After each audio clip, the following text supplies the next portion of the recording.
Thomas here with my Sig P320. Kind of bummed out. There is an issue with the trigger in this gun. It's always disappointing to get a new gun and then you have an issue with it.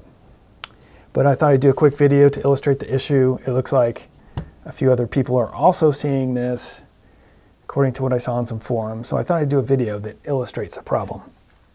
But first, before getting into the issue, I just need to note that the Sig P320 trigger, it's different from other polymer striker-fired guns, particularly in the reset.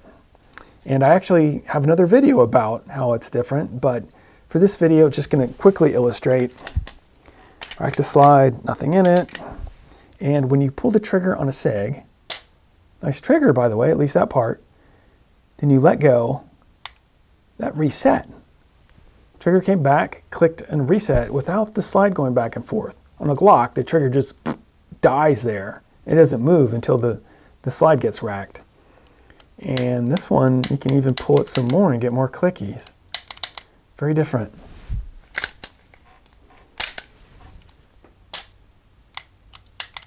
So that's normal operation.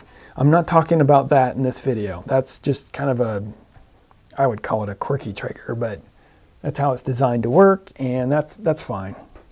This video is about an actual, honest-to-goodness issue. And here we go to illustrate that issue. Let me cock it again. Now I'm going to pull the trigger slower and just slowly increase pressure until it fires. There, the gun would have fired. However, I keep increasing pressure even though it's fired. A second click. It's odd. Let's do that again. Pulling the trigger back. First click. Pull it some more. Second click. Uh-oh. What's going on here? Well, I did some searching on the web and I could not find much information on it at all. But on one place I did find information was a forum called sigtalk.com from a fairly recent post, July 2015, by user Philip Van Cleve. And he describes this exact problem where you get one click and then you get a second click. And lucky for him, he had multiple Sig P320s, so he was able to narrow down the problem.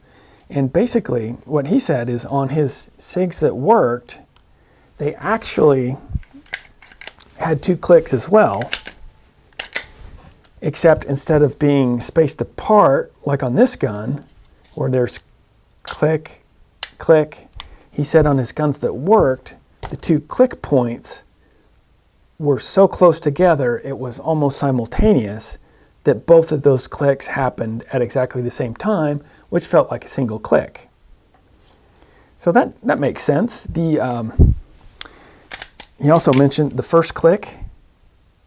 That's the click that drops the striker, shoots the firing pin, and the second click works a sear reset of some kind. You can, if you look in the back of the gun and pull your trigger, you'll see a little metal thing moving up and down there. So that's what's going on.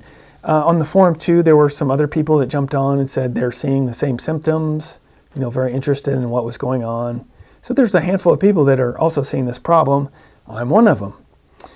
On the forum, none of them required any problems in actual live fire, which, I mean, if those are close enough and you pull the trigger hard enough, you're going to go through both clicks and it's going to work fine.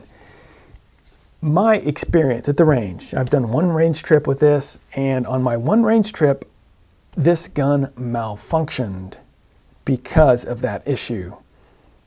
So here we go, trying to recreate the problem. Got a couple of snap caps, some dummy rounds. Gonna load up here. Rack the slide, got a round, a dummy round in the chamber, and go to shoot it. Pull the trigger back, click, that fires the gun. The slide comes back, ejects the brass and goes back forward. Now I let go of the trigger because the gun fired and I want to shoot it again.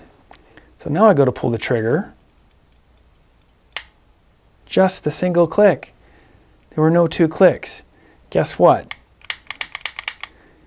I could pull the trigger all I want, but that round is not firing because the trigger did not complete a full pull to the back on the first time, which would have meant 2 clicks, and then it would have been able to reset and fire. So that's an issue. Failure to fire in a defensive carry gun. Not cool. So, back to the forum, what's the fix? What did this guy figure out? Well, he ended up sending his gun into Sig just to see what they say, to see if they would even address the problem. And they did him right. They got his gun back really quickly, and they gave him a service sheet. They came back with the gun, and this is what they said about the problem.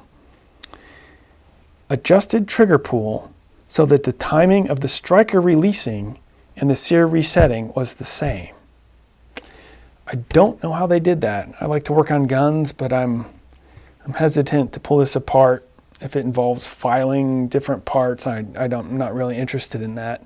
So this gun will probably be going back to Sig. And if you do know, a way to fix this without sending it into Sig, I'd be very interested in that. I always hate to send guns back because they're gone for who knows how long, and eventually they come back. But hopefully this helps somebody. If you're seeing these symptoms, you're not the only one to see these symptoms. It's happening on a few guns out there, I guess. And probably, the Sig P320, it's a new gun, new design. It's just getting out there. It's probably just a hiccup. I mean, Sig Sauer makes good stuff, so it's probably just a hiccup as part of introducing a new gun. So I'm sure they'll get it sorted out. But in the meantime, if you're having this problem, it's good to know about. So if you're affected by this too, please leave a note in the comments. It's always interesting to see who else is seeing the same problem you are. So appreciate the view, and happy shooting.